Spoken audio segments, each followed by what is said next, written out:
Boa tarde para todos.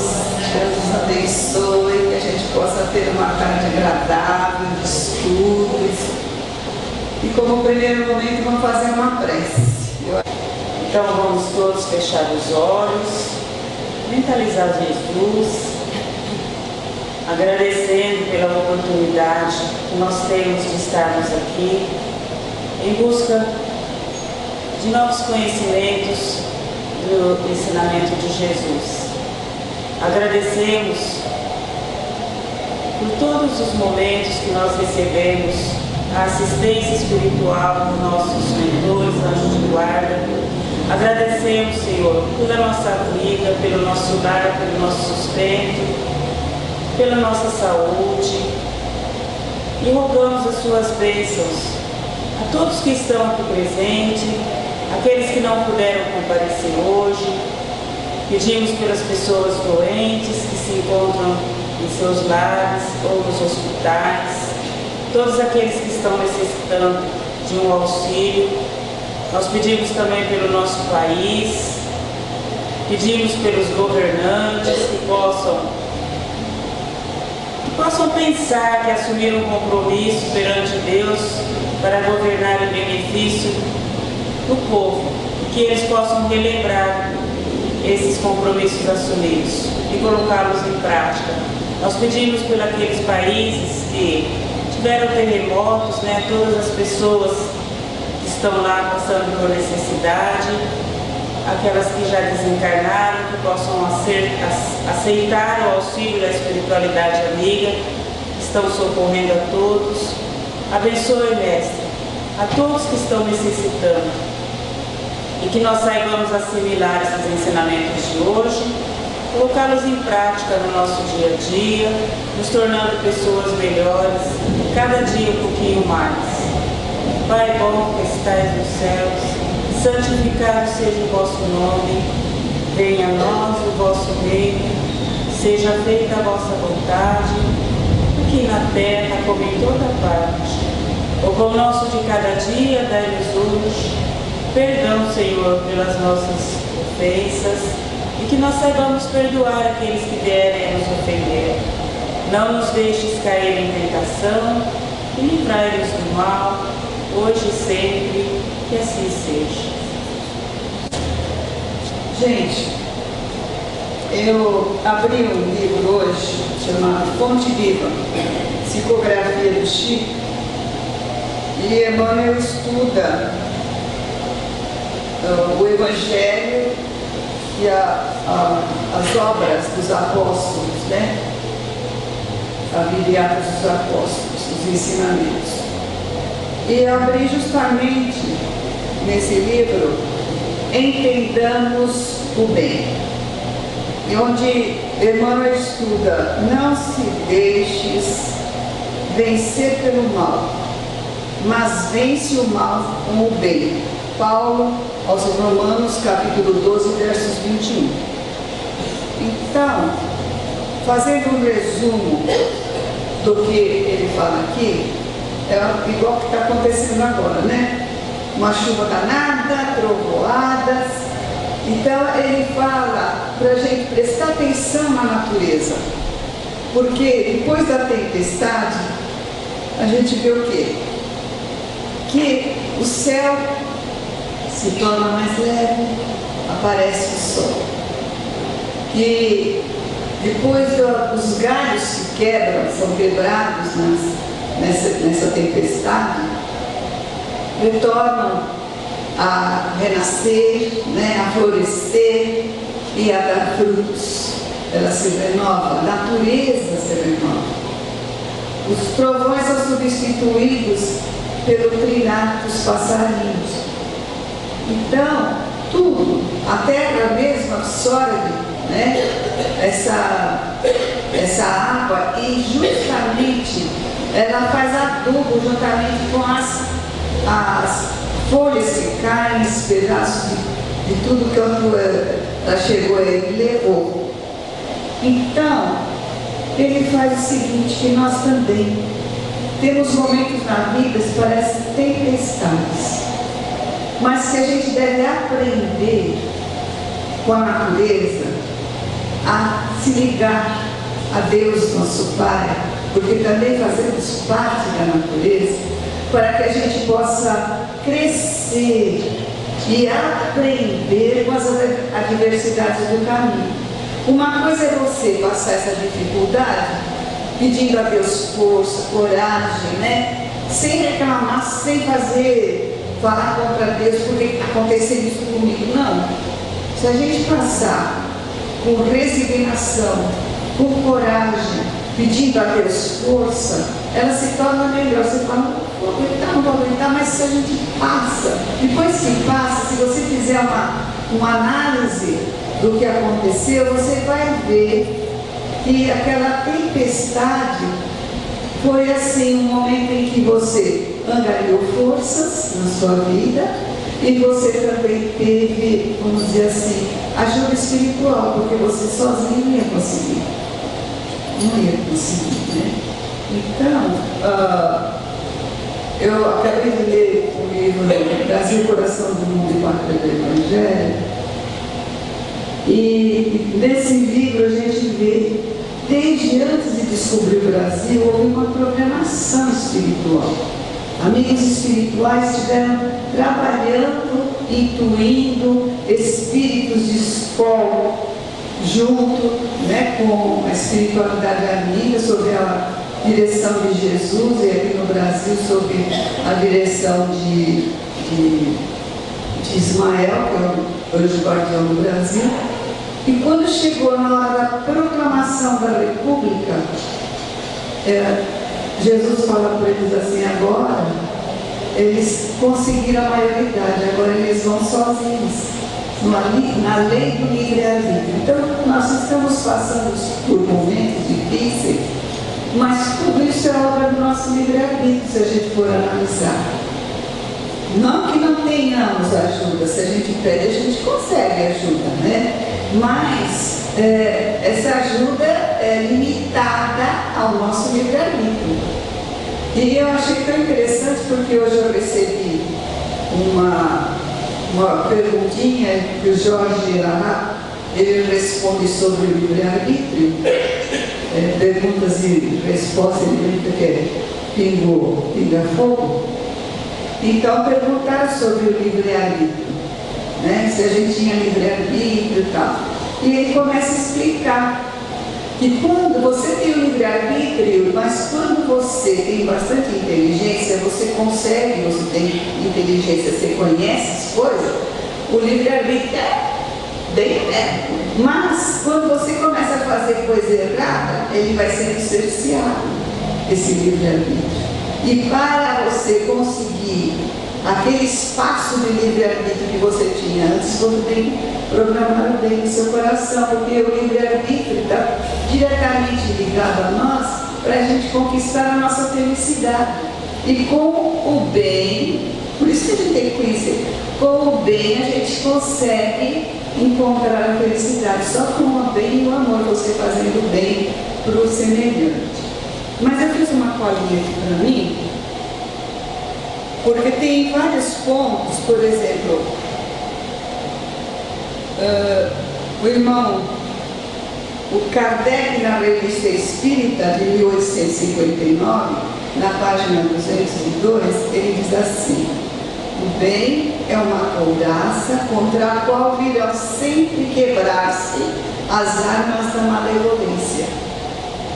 Se você tiver sempre o bem no coração, ninguém vai destruir em você a sua maneira de ser. Pode falar tudo, mas a pessoa nem acredita, porque você está sempre fazendo bem.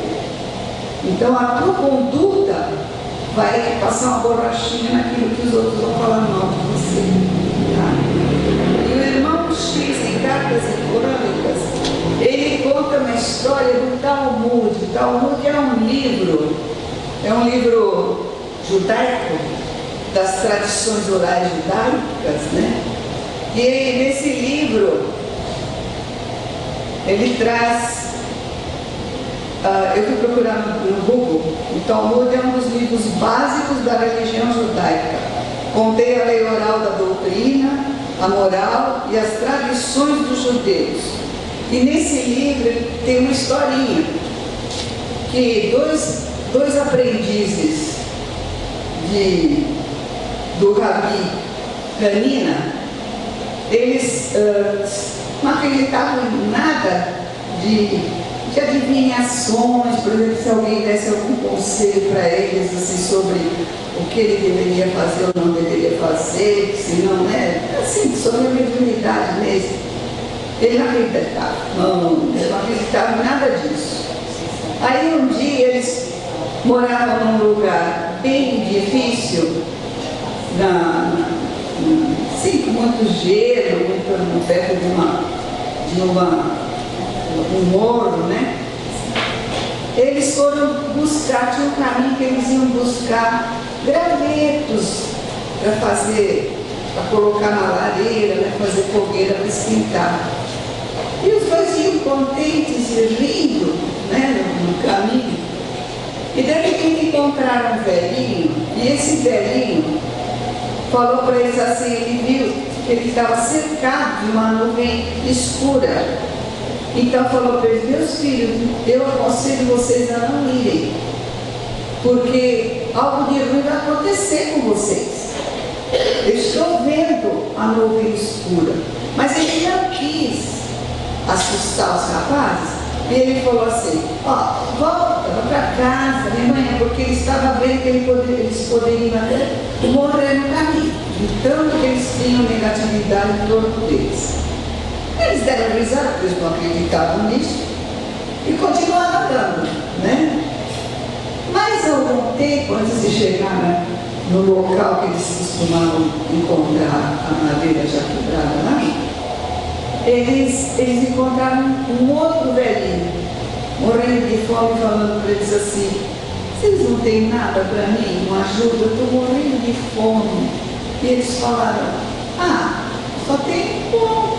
Mas aí não titubearam, pegaram o pão com toda alegria, porque os dois estavam rindo, conversando, estavam alegres. Pegaram o pão, dividiram ao meio e deram um pedaço para ele.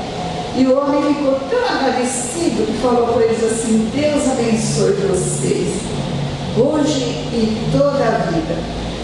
E eles agradeceram e continuaram andando, brincando, né? Foram lá para frente e pegaram os gravetos, fizeram os fechos, amarraram, né, uma corda lá e tal, e voltaram para casa com os fechos em cima da cabeça rindo. Um rapazinho que tinha visto a conversa daquele vidente, um clarividente que tinha falado para eles não irem, e os dois chegaram de volta, todos felizes, foi lá falar com o vidente: você está errado, você não acertou na sua vidência lá. Eu vi, eles voltaram com os gravetos, tudo lá, né, contentes, rindo. Ele falou: mas não é possível, eu vi a nuvem preta, eu vi os espíritos que estavam com ele. Aí ele foi lá: eu vou lá ver mesmo. Foi lá, encontrou os dois rapazes, os dois conversando, e falou assim para eles: como vocês conseguiram voltar?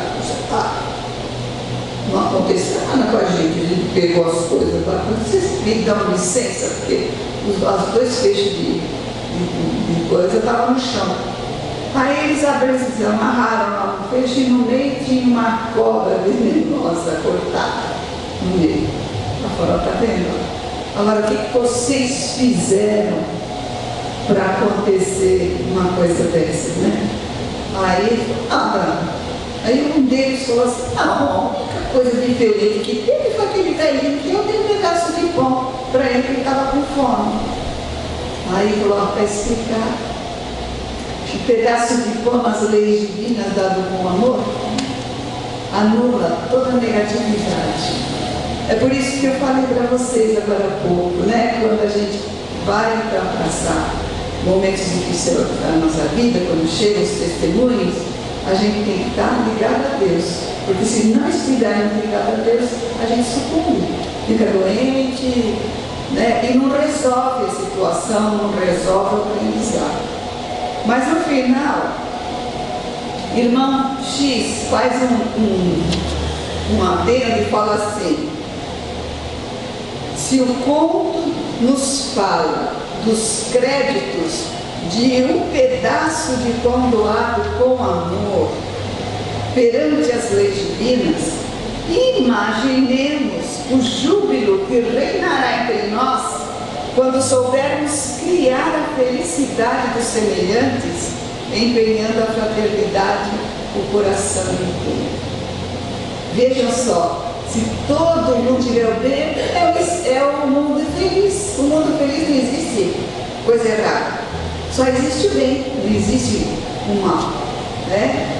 E no livro também Ação e Reação, é um livrinho psicografado pelo Chico, é da série dos 15, né?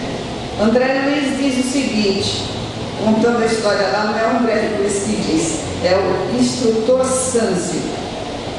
O instrutor Sanzio, em determinado momento na página 90, fala assim: o bem é o progresso e a felicidade, a segurança e a justiça para todos os nossos semelhantes e todas as criaturas da nossa estrada. Quer dizer, a gente tem que fazer o bem para todos aqueles que cruzam o nosso caminho.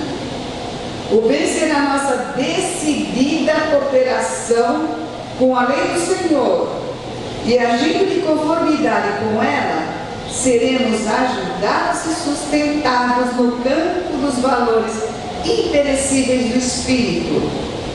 Possuímos em nosso Senhor Jesus Cristo o paradigma do eterno bem sobre a terra.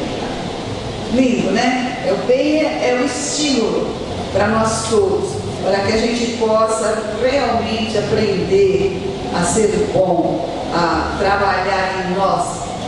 A evolução. É isso que nós temos que chegar aqui com um monte de defeitos e algumas qualidades que todo mundo sempre tem, e sair daqui muito melhor, sem tantos defeitos e com mais qualidades que nós já usufruímos. E para encerrar, que foi a causa, vamos dizer assim, de eu contar, entrar nesse assunto do bem, nesse livro aqui, Almas em Desfile, que é o espírito é Hilário Silva, a psicografia, essa parte do livro é de Chico Xavier. O título é Assistência Mútua. Em casa de Dona Carlota Ribas, o quadro era comovente. A pobre senhora, assistida pelos vizinhos e o pessoal do centro espírita, fazia um trabalho de assistência fraternal a esses enfermos. Então, ele está contando um caso em que eles estavam lá fazendo essa ajuda espiritual, tá? Ela era paralítica, a senhora Dona Carlota Ribas, e vivia como que algemada a um catre. Quer dizer, ela não tinha, estava sempre na cama. Sofria, contorcia-se de vez em quando, em vista da posição incômoda. Doía-lhe ver a magreza extrema. Se Dona Carlota pudesse ao menos instalar-se numa cadeira de rodas, a observação vinha de alguém que integrava a caravana. Entretanto, os visitantes eram pessoas remediadas, sem serem ricos, e ninguém se arriscou à promessa de doação do apetrecho assim tão caro. Joaquim Peixoto, no entanto, que conhecera no próprio lar o martírio silencioso da sogra doente, mostrava os olhos marejados de pranto e falou à esposa igualmente comovida: veja, Lilinda, tenho a impressão de reencontrar a nossa querida enferma que Deus levou. Dona Lilinda concordou em silêncio, mal contendo a emoção. Mais tarde, em casa, Peixoto dirigiu-se à companheira considerando: Lilinda, você compreende, né? Temos aqui a cadeira de rodas deixada por sua mãe.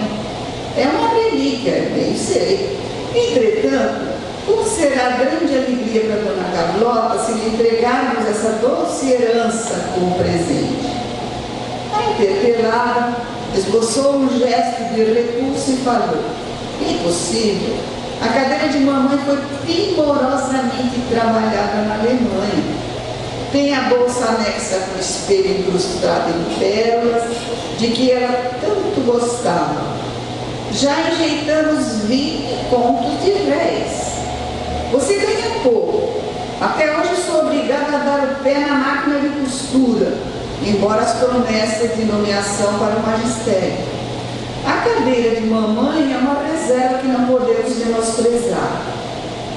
Quando a dificuldade maior aparecer, Peixoto não prosseguiu. No dia seguinte, porém, ao chegar do serviço para o almoço, encontrou Dona Lilinda com a face clareada por enorme sorriso e disse-lhe contente: Peixoto, Peixoto, mudei de ideia. Sonhei com mamãe a pedir-me para que atendesse a você. Vamos levar hoje mesmo a cadeira de rodas para a Dona Carlota. Desta vez, no entanto, foi o marido quem se mostrou acabrunhado. Ora, Lilinda, disse ele, agora é tarde. Já comprei uma cadeira mais humilde, embora muito confortável, e já mandei para a nossa doente, a Dona Carlota. Sei que você não se aborrecerá comigo. Pagarei tudo em 6 prestações. Dona Lilinda ouviu a notícia, imensamente desapontada. Pesado silêncio caiu entre ambos. E soube bater a porta. Peixoto abre, é um rapaz modesto que se dirige ao casal consultando. Seu Peixoto, vovó soube por amigos que o senhor e Dona Lilinda possuem uma cadeira de rodas em casa. Não sei se quererão vendê-la, mas francamente, se assim é, não podemos fazer a compra. Vovó está paralítica há 2 meses com muito pouca esperança de cura. Foi professora e ganha regular vencimento. Mas somos 8 irmãos, 6 dos quais não têm 12 anos de idade. Vovó manda saber se o senhor e Dona Lilinda poderão emprestar-lhe a cadeira por algum tempo. A dona da casa voltou a sorrir novamente e exclamou encantada: Peixoto e eu vamos levar-lhe a cadeira hoje ainda. Nada lhe empreste, essa cadeira é dela, será dela para sempre. O mocinho agradeceu contente e na tarde do mesmo dia o casal procurou a casa indicada, transportando a encomenda. Dona Belina, a paralítica, rodeada dos netinhos órfãos, chorou de felicidade. Enfim, a cadeira sonhava. Enfim, repousava como queria. Lilinda e Peixoto acomodaram-na com jeito. A enferma pede a Deus para que os abençoe e pergunta à benfeitora: a senhora tem alguma irmã que deseje trabalhar? Como assim? Inquire Lilinda surpresa. Alguma jovem professora, por exemplo, porque deixei os encargos no colégio, jubilada desde anteontem, mas minha diretora solicita que indique a minha substituta. Emocionada, a visitante fala do diploma conseguido à custa de muito esforço e do velho sonho de ingressar nos trabalhos do ensino público. Depois de 2 meses sobre o encontro expressivo, a senhora Peixoto entrava no educandário cercada de simpatia. A bondade gerara a bondade, e uma cadeira de carinhos e repouso trouxeram outra de serviço e educação. O bem nunca vem sozinho, gente. A gente faz algo de bem, a gente recebe em troca. Quando se doa algo sem pensar em ser retribuído de todo o coração, a alegria imensa está aqui. Além disso, a gente vai angariar a assistência espiritual dos irmãos que a gente nem conhece, mas que são protetores da pessoa que a gente beneficiou. Então, a melhor coisa que a gente pode fazer na vida é angariar amigos sinceros. Pode ser desencarnado, pode ser encarnado, mas os amigos muitas vezes nos sustentam nesse caminho, né? Muita paz a todos, nós agradecemos a oportunidade e rogamos agora aos nossos queridos irmãos que trabalhem conosco na sala de paz e assumam as suas tarefas.